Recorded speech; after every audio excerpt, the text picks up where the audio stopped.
오늘 우리가 읽었던 말씀에는 가슴 설렐 만한 표현들이 몇 가지가 있습니다. 바다의 부가 우리에게 온다. 세상에 있었던 모든 재물이 우리에게 온다. 이런 표현이 있거든요. 그래서 스바, 게달 이런 지명이 나오고 그 지역의 가장 특산품인 것들이 이제 하나님의 거룩한 성전 백성들에게 모아지는 그런 약속의 말씀을 우리가 함께 성경을 통해서 보았습니다.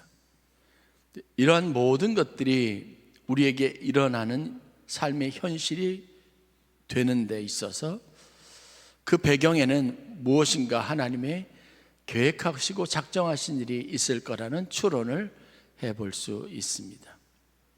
어떤 사람이 너 잘 될 거야, 너 대학 합격할 거야, 이게 인사말이 아니라 우리가 정말 그렇게 여길 수 있는 축복의 말이 되기 위해서는 여러분 우리 마음 한켠에 내가 가지고 있는 자신감의 이유들이 있어야 합니다. 만약에 그런 것이 없다면 그것은 헛된 망상과 같을 것이고 그런 말씀들은 내 귀에 제대로 잘 들려지지 않을 것이기 때문에 더욱 그렇습니다.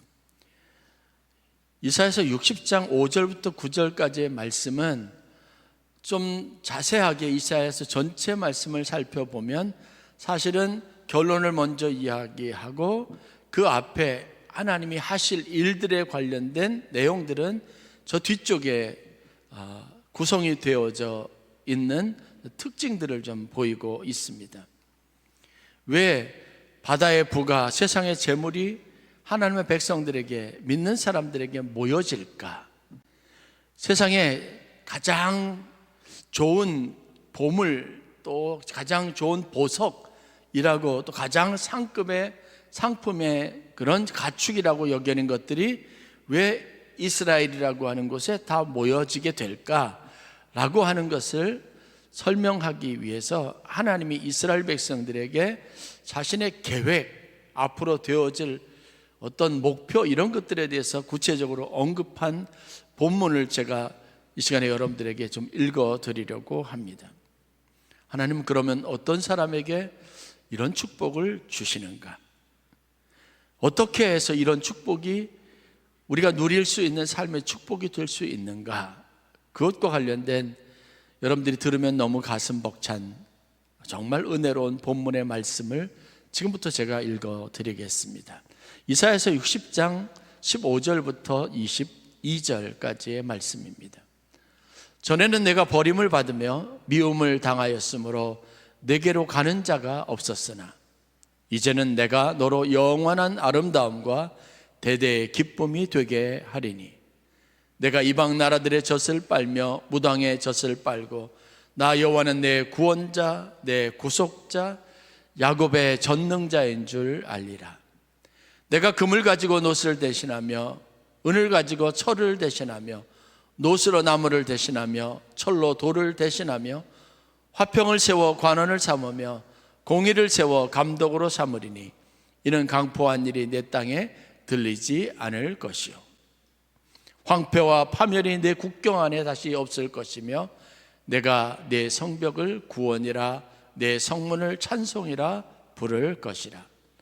다시는 낮의 해가 내 빛이 되지 아니하며 달도 내게 빛을 비추지 않을 것이요 오직 여호와가 내게 영원한 빛이 되며 내 하나님이 내 영광이 되리니 다시는 내 해가 지지 아니하며 내 달이 물러가지 아니할 것은 여호와가 내 영원한 빛이 되고 내 슬픔의 날이 끝날 것임이라. 내 백성이 다 의롭게 되어 영원히 땅을 차지하리니 그들은 내가 심은 가지요 내가 손으로 만든 것으로서 나의 영광을 나타낼 것인즉 그 작은 자가 천명을 이루겠고 그 약한 자가 강국을 이룰 것이라. 때가 되면 나 여호와가 속히 이루리라. 현실과 앞으로 하나님이 하실 일들 사이에 굉장히 괴리감이 있습니다. 간격이 커요. 지금은 나라도 없고 지금은 사람들의 조롱과 핍박 속에 있고 그들의 신분은 여전히 노예이고 포로인 겁니다. 그래서 자랑할 거리가 없는 인생인데 어느 날 하나님이 그들에게 하나님이 되시고 그들의 삶을 복되게 하실 것이라고 약속하십니다. 어둠을 물리치는 낮의 해, 밤의 달, 이것이 있어야 항상 밝은 삶을 살 수 있는데 하나님은 이제는 그런 것도 내게 필요하지 않게 하시겠다고 말합니다. 너를 둘러싼 이 도시를 이루는 성곽은 하나님의 구원을 상징하는 것이고, 내가 드나드는 사람들이 드나드는 이 문은 너희들의 자랑거리고 찬송이 되게 하시겠다. 그것을 위해서 우리를 하나님의 영광을 나타낼 자로 삼으시겠다, 이렇게 말씀하고 있습니다. 어렸을 때는 몰랐는데 어린이 돼가면서 점점 영화나 TV 이런 걸 볼 때마다 드는 의구심 한 가지가 있어요. 저만 그러지는 않았을 것 같아요. 왜냐하면 수없이 많은 등장인물이 있거든요. 근데 그 등장인물들은 다 죽든지 아니면 어느 순간에 사라져 버리는데, 스크린 안에, 화면 안에 늘 처음부터 끝까지 남아있는 사람들이 있는데 그 사람들은 주인공이에요.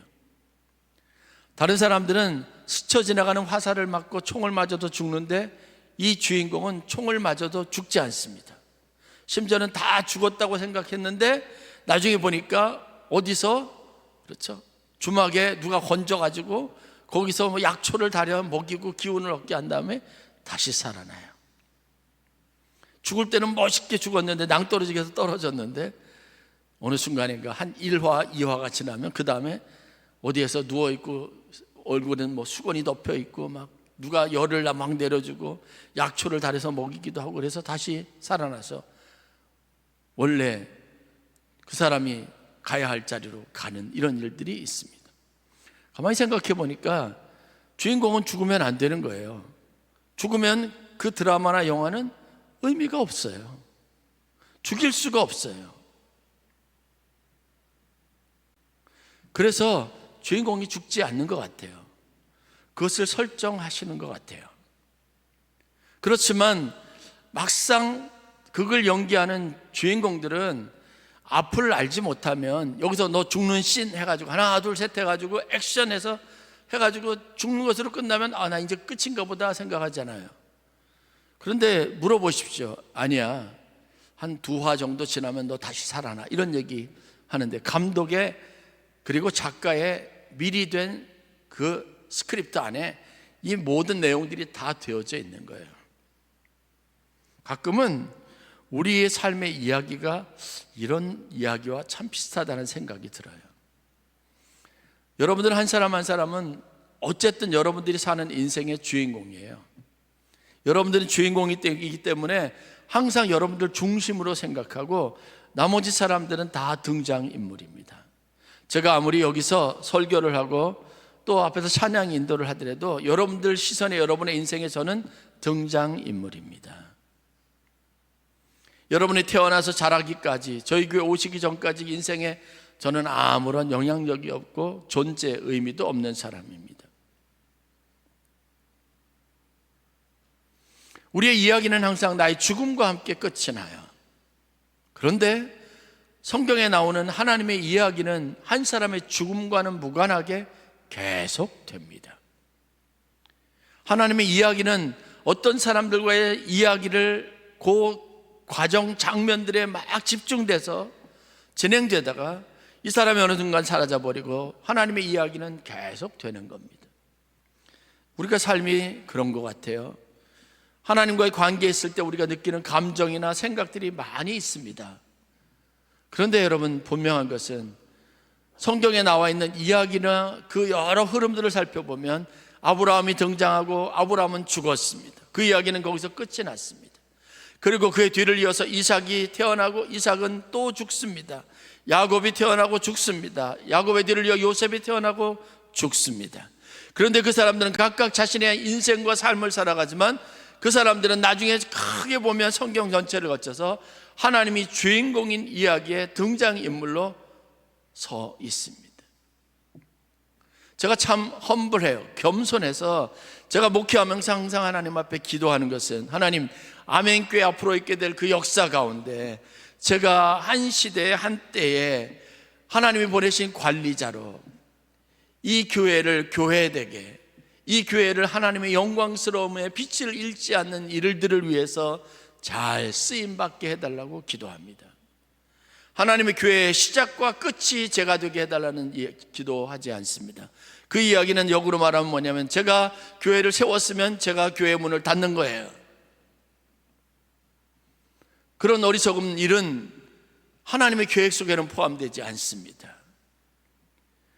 한 개인의 삶에서 해가 뜨고, 그리고 밤이 찾아오면 달이 또다시 뜨고, 달이 소멸되고 해가 뜨는 일상이 반복이 일어나지만, 하나님의 시각에서 바라보는 우리의 삶은, 여러분 각자의 삶은 영원히 지지 않는, 해가 필요 없고 달이 필요 없는 인생과 동일한 의미를 갖습니다.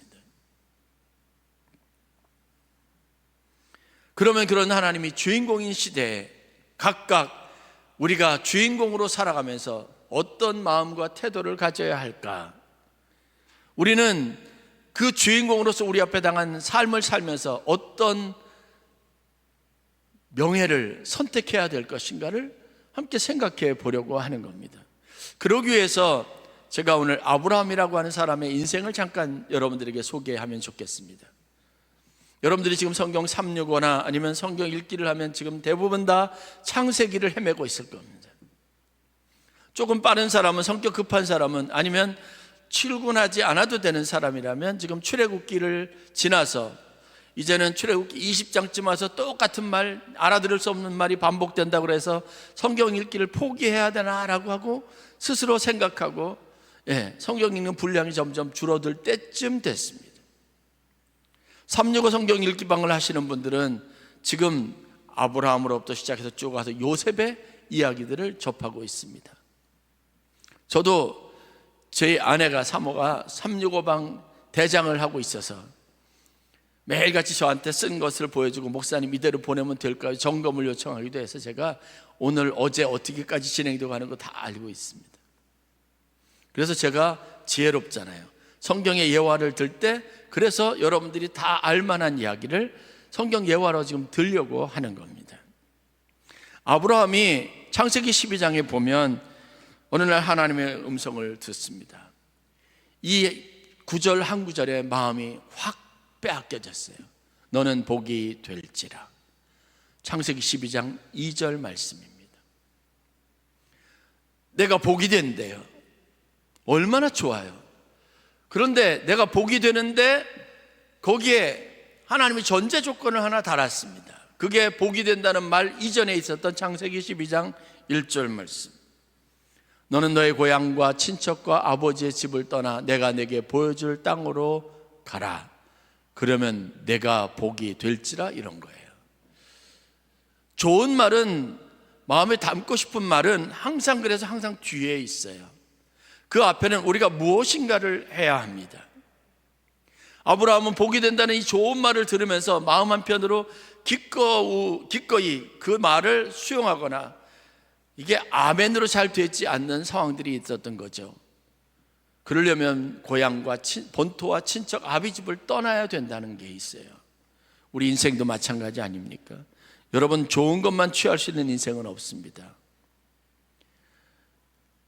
우리가 좋은 대학을 간다, 좋은 직장에 들어간다, 그 사람들이 대우를 받는 이유가 뭔지 아십니까? 그 사람들의 칭찬을 받는 이유가 뭔지 아십니까? 그렇게 하기가 얼마나 어렵고 힘든 것인지 아니까 그 공로, 그 노력, 그 수고, 그 대가를 인정하는 거죠. 무조건 모든 사람이 취할 수 있는 좋은 것만은 없습니다. 아브라함은 이 이야기를 듣고 짐을 꾸리고 식구들을 데리고 먼 여행길을 오릅니다. 어디인지 어디까지 가야 할지 모릅니다. 그럴 때쯤, 아브라함의 이동이 시작되고 행로가 시작될 때쯤 하나님은 시의적절하게 창세기 12장 7절에 이렇게 말씀하십니다. 내가 이 땅을 내 자손에게 주리라. 그 땅을 내 자손에게 주겠다고 했습니다. 그 땅이 어디입니까? 지금 아브라함이 식구들을 데리고 와 있는 땅, 가나안 땅이에요. 하나님의 계획이 하나 완성이 됐는데 이 말이 또 마냥 좋지 않아요. 이 땅을 누구에게 주신다? 내 자손에게 준다 그래요. 내가 여기 있는데 이 땅을 실질적인 소유주가 되는 것은 나가 아니라 내 자손들이라는 거예요. 당시 아브라함의 나이 75, 그런데 그의 스라에 자녀가 없었습니다. 신앙생활하면 답답함이 항상 무엇인가 좋은데 이게 내 손에 잡히지 않는 거예요. 내가 땀 흘려 노력하고 수고한다고 당장 내 것이 되지 않아요. 그래서 인생의 주인공이 나일 때처럼 내가 원하고 바라는 대로 딱딱딱 모든 게 다 이루어지면 되는데 거의 모든 사람들이 주인공이 인생에서 그 결과를, 결실을 끝까지 보지 못합니다. 그런데 성경을 보면 하나님은 그 일의 결실을 분명하게 보게 하셔요. 그 이야기를 꼭 내가 죽은 다음에, 아브라함이 죽은 다음에 사람들에게 증명해 보이신다는 특징을 가지고 있습니다. 아브라함은 땅과 자손에 대한 약속을 받았는데 아브라함은 그것을 보지 못하고 죽었고 고생하는 고생스러운 인생만 살았습니다. 그런데 우리는 알고 있습니다. 하나님이 아브라함에게 진짜 땅과 자손을 주셨습니다. 하나님이 주인공인 그 영화에서, 드라마에서는 하나님이 이 일을 이루십니다. 내가 없는 시간에, 내가 없어도. 그런데 놀라운 게 뭔지 아십니까? 그것을 누군가 실현된 약속을 보게 된다는 겁니다. 오늘 우리가 보고 있잖아요. 여러분들 부모님의 신앙생활하는 것을 보았던 분이라면 그분이 눈물로 기도한 것이 오늘 내 삶이 되었다는 것 정도는 충분히 이해하실 겁니다. 아무리 후레자식이라고 해도 부모님이 평상시 늘 하시던 말씀 정도는 귀에 담고 마음에 담아두게 되어져 있어요. 저는 저희 아버님이 만 60세가 되시는 해 세상을 떠나셨어요. 늘 언제나 약주를 드시고 술이 취하시면 그득하게 저한테 하시는 이야기가 있어요. 저희 고향 마을을 가면 저희 집하고 그다음에 마을이 있는 사이에 저수지가 하나 있는데 저희 아버님 술이 취하시면 제가 모시러 가죠. 자전거를 끌고 나가셔서 술에 취하시면 자전거를 또 타고 오실 테니까 저희 어머님이 걱정이 돼서 항상 가서 아버지 오라 그래요. 그럼 전 그게 제일 싫었어요. 아시잖아요. 술 드시는 분한테 가시자 그러면 일어나나요? 신랑이를 버리고 그래가지고 모시고 가면 이렇게 안고 자전거를 한 손에 끌고 힘들게 오면은 기분 좋으셔서 노래를 부르시면서 저한테 동성아 그러면서 하시는 말씀인데 그게 제 마음에 평생에 마음에 담겨져 있는 아주 중요한 교훈입니다. 어떤 사람이 되라. 저에게 좋은 점, 긍정적인 모습이 보였다면 저는 그 아버지의 가르침을 따라서 나 그렇게 살겠다고 작정한 것 때문에 그런 거예요. 여러분, 우리가 조금 힘들고 어렵더라도 내 손에 내가 원하는 목표를 이루지 않았더라도 성실하게 사세요. 열심히 사세요. 그게 누군가 보는 누군가의 삶에 깊은 감동을 준다니까요. 그래서 아브라함이라고 하는 이름이 별로 거둘 것 없는 인생처럼 여겨질지 모르지만 그 이름은 믿음의 조상이라고 하는 명예를 가집니다.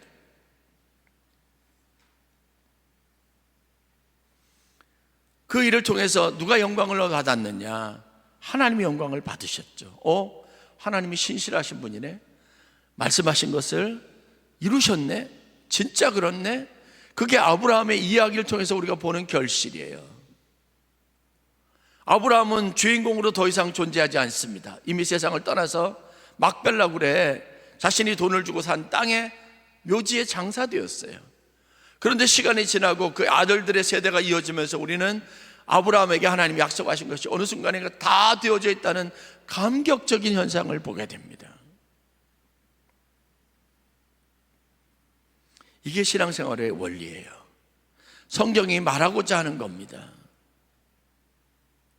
인간적인 측면에서 보면 힘들고 어려운 시간들을 견뎌내는 게 녹록하지 않습니다.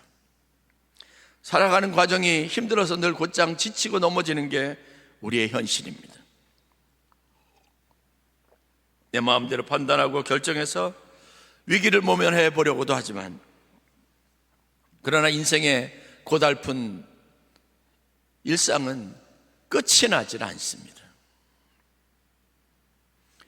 그럼에도 불구하고 여러분, 우리는 흔들림 없이 계속 살아야 되는 거예요. 창세기 17장에 보면 25년이 지난 아브라함의 삶에 25년의 시간이 훌떡 지나고 아브라함에게 어떤 일이 일어났는지를 소개합니다. 아브라함이 90살이 되었어요. 75살에 가나안 땅에 와서 90살에 25년이 지났습니다. 그런데 여전히 이 땅을 내 자손에게 준다 말씀하셨는데 자기에게 자식이 없어요. 25년이 지났는데도. 참 한심하죠. 막막하죠. 내가 지금 뭐하고 살았나 싶은 생각이 있고, 이쯤 되면 내가 하나님으로부터 받은 약속 그런 거 그냥 무시해도 맞는 거 아니야? 이런 생각 들 수 있었던 시기입니다.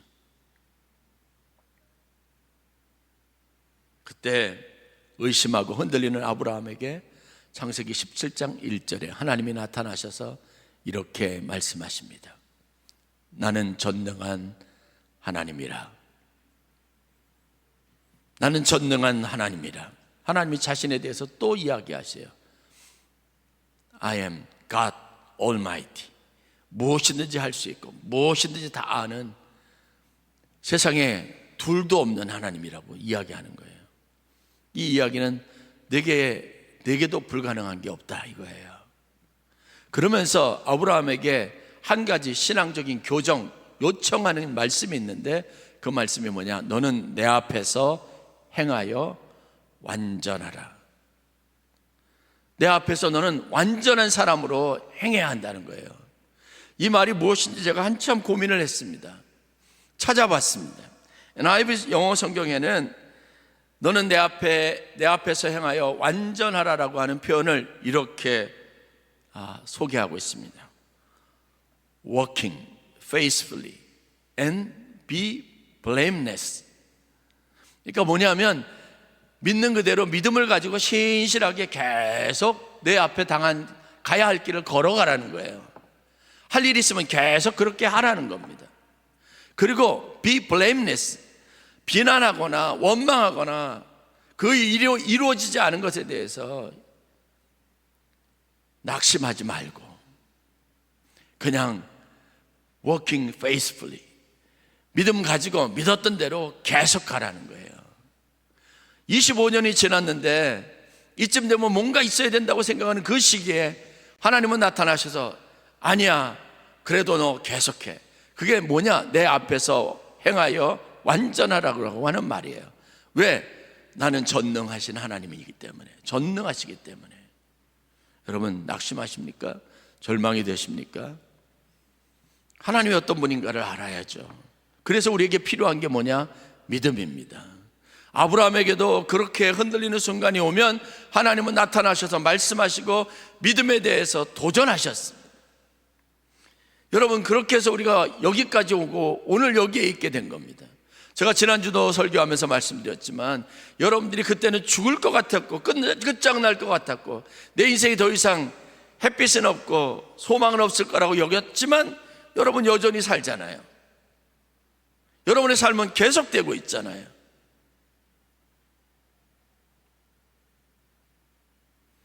소망을 가지고 믿음을 가지고 주님과 함께 동행해야 합니다. 원망하지 말고 낙심하지 말고 여러분의 인생이 잘못됐다고 스스로 자책하지도 말고 그냥 성실하게 계속 사는 겁니다. 실패하건 성공하건 부하건 가난하건 그건 크게 중요하지 않습니다. 왜냐? 성경에 있는 사람도 그랬거든요. 아브라함도 가난했고 기근 때문에 배고팠고 그것으로만 다가 인생이 채워지지 않았어요. 그에게도 부가 있었습니다. 재물이 있었습니다. 재물이 많았을 때 좋았나요? 아니에요. 그것 때문에 자기 조카하고 헤어지게 됐습니다. 조카를 사지로 내모는 겁니다. 눈에 보이는 인생에 좋은 것이 좋은 것만은 아니고 나쁜 것이 나쁜 것만은 아니라는 거 성경이 우리에게 수도 없이 가르쳐주고 이야기했습니다.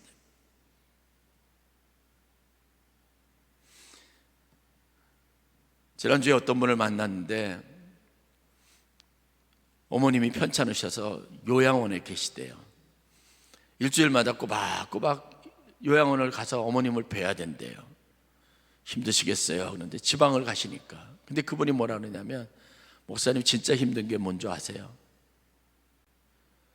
우리 어머님의 요양원에 있는 그 모습이 내 모습이어야 한다는 게 너무 슬퍼요. 그게 진짜 힘들어요.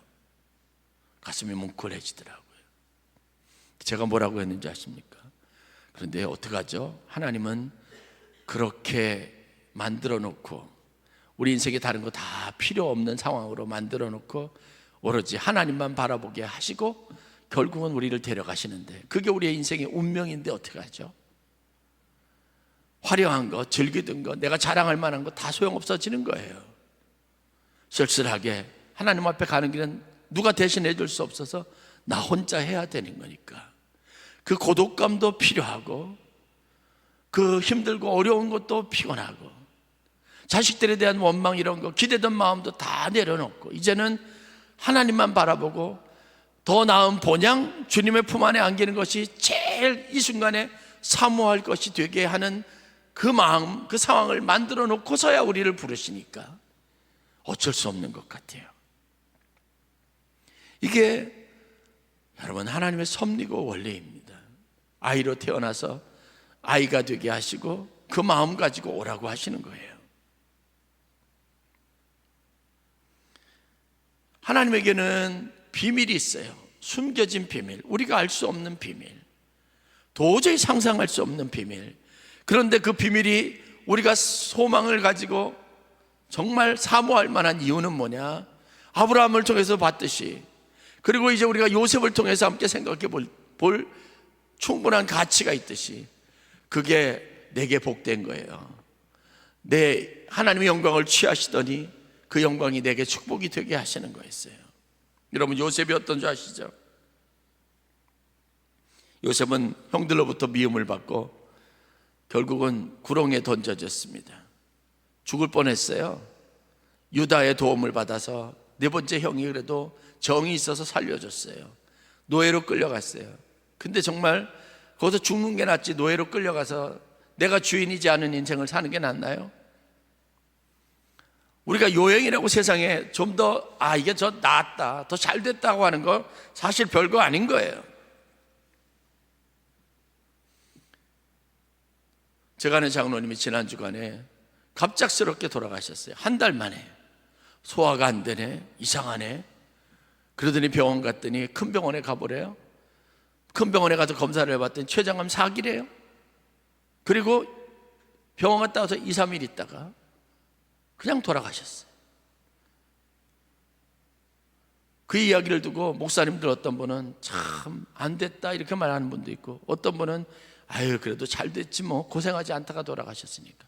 이제 73살이세요. 우리의 삶을 바라보고 세상을 바라보는 사람들의 시각이 이렇게 달라요. 그러니 여러분만 스스로 불행하다고 생각하지도 말고 어떤 사람에 대한 부러운 마음도 갖지 마세요. 인생에, 하나님이 주인공인 인생에 우리를 주인공으로 또 부르신 거예요. 우리는 우리 인생을 살다가 가는 겁니다. 그런데 우리가 남기는 삶, 우리의 삶의 흔적은 하나님이 영광으로 취하기를 원하시는 거예요. 잘 살았다. 그래서 여러분 자녀들이 여러분들 생각을 할 때 우리 아버지에 대해서, 우리 어머니에 대해서 자랑스러워야 되는 거예요. 저는 이걸 말씀드리고 싶은 거예요. 하나님이 우리에게 원하시는 것도 똑같습니다. 이 땅에 우리를 사람으로 부르시고 우리에게 생명을 주신 하나님은 우리를 통해서 당신의 영광을 취하기를 원하시는데, 이유가 뭐냐? 우리가 살아가는 것을 영광스럽게 하기 위해서 그런 거예요. 하나님이 취하는 영광은 이기적인 것 같지만 그 영광은 내게 가장 복된 길입니다. 요셉이 정말 죽을 고생을 많이 했어요. 10년이 넘게 정말 죽을 고비를 많이 넘겼습니다. 그런데 수십 년의 시간이 지나고 난 다음에 요셉이 자기가 살아온 원망스러운 지난 날, 그 고생스러웠던 날들을 회상하는데, 요셉이 했던 말이 우리의 심금을 울려요. 저는 너무너무 좋아요. 어렸을 때는 이 말씀이 제 인생에 굉장히 깊이 각인되었던 말씀입니다. 형들이 자기 동생을 죽이려고 했던 것 때문에 평생을 미안하게 살았잖아요. 죽은 줄 알고 있었어요. 그런데 살아서 나타났으니까 얼마나 괴롭겠습니까? 보통 사람이라면 그거 얼굴 보기 힘들 거예요. 그래서 살려달라고 애걸복걸하고 미안한 마음으로 우물쭈물하는 형들 앞에서 요셉이 이렇게 이야기합니다. 넘겨주실래요? 요셉이 그들 즉 형들에게 이르되 두려워하지 마소서. 내가 하나님의 일을 대신할 수 있겠습니까? 그렇죠. 아무도 하나님의 일을 대신할 수는 없어요. 우리 인생이 하나님이 하나님 일을 하시는 거예요. 누구도 대신해 주지 않아요. 그냥 오롯이 내가 사는 겁니다. 아무도 자신의 삶에 나를 비롯해서 형들의 운명까지 마음대로 할 수 없다는 걸 알고 그렇게 말하죠. 이어지는 말들이 있습니다. 뭔지 아십니까? 당신들은 나를 해하려고 하였으나 하나님은 그것을 선으로 바꾸사 오늘과 같이 많은 백성의 생명을 구원하게 하시려 하셨나니 당신들은 두려워하지 마소서. 누가 그때 형들이 미워할 때, 구덩이에 던져버릴 때, 애굽의 상인에게 팔아버릴 때, 이 동생 욥을 통해서 우리가 나중에 잘 먹고 살아야 되겠다고 생각한 사람이 있었을까요? 그것을 예측하고 그것을 계획하고 한 사람이 있을까요? 없습니다. 그것은 우리의 머릿속으로 도저히 나오지 않는 거고 우리의 보통 성정으로는 그릴 수 없는 그림입니다. 하나님만 하실 수 있는 그림이에요. 여러분 알죠? 하나님은 이미 그런 계획을 가지고 요셉에게 꿈을 주신 거예요. 그 꿈이 요셉에게 인생을 살 동기부여가 된 거죠. 그리고 결국은 이루어졌습니다. 혹시 내게도 이 성경에 나와 있는 이 반복적인 일들 똑같이 이렇게 원리처럼 기록되어 있는 인생이 하나님의 계획이 있지 않을까 한번 생각해 보세요. 쓸모없는 삶은 없습니다. 지금이 여러분들의 모든 삶을 다 평가할 거라고 절대로 속단하지도 마세요. 그냥 조용하게 working faithfully and be blameless. 가야 할 길을 가세요. 그래서 2026년 교회 표를 시온의 영광을 취하라 제가 정했어요. 1월 첫 주 새벽 기도하면서 제가 이 말씀은 이미 드렸어요. 그 얘기를 들으니까 뭔가 막 교회 영광스러운 일들을 위해서 목사님이 그런 표를 정했나 보다. 또 우리도 따라가기 힘든 것도 하시려고 그러는데 아니에요. 제가 이 표를 할 때는 제 마음속에 오늘 설교처럼 뚜벅뚜벅 교회로서 가야 할 길을 가겠습니다라고 하는 제 마음의 의지의 표현인 거예요. 그래서 제가 이 말씀을 오늘 여러분들과 함께 나누는 겁니다. 작년처럼 올해도 여러분 똑같이 하나님 앞에 신실하게, 작년에도 하나님을 믿었다면 올해도 그 믿음 버리지 말고, 작년에도 열심히 교회에 나왔다면 올해도 주일 성수 열심히 하시면서, 원망할 일도 있어요. 힘들고 좌절하고 절망할 일도 있어요. 그런 것에 연연하지 마세요. 그러면 여러분들도 요셉처럼 어느 순간인가, 그래, 어떤 사람도 하나님을 대신할 수 있는 사람 없다. 하나님이 내 인생에 가지고 있는 계획을 이루시려고 나에게 이런 일들을 겪게 하시나 보다. 그 마음만 가지고 올 한해 여러분 하나님의 영광을 위해서, 그 영광을 돌리려고 하는 목적을 가지고 부지런히 달려갈 길 잘 살려갈 수 있기를 바랍니다. 하나님 우리를 자기가 심은 과지라고 말합니다. 나의 손으로 만든 것이라고 말하고 나의 영광을 나타낼 자라고 말씀하셨어요. 그래서 우리 한 사람은 천을 이루고 그 약한 자가 강국을 이룰 것이다. 그런데 오늘 우리가 또다시 한번 마음에 각오처럼 다져야 될 마지막 표현, In its time, 그때가 되면 나 여호와가 이루리시라는 말씀을 소망 있게 붙잡아야, 답답하게 여기지 말고, 그것을 마음에 무겁게 여기지 말고 그 말씀을 붙잡고 하나님의 뜻을 성취하는 저와 여러분들 되시기를 간절히 축원합니다.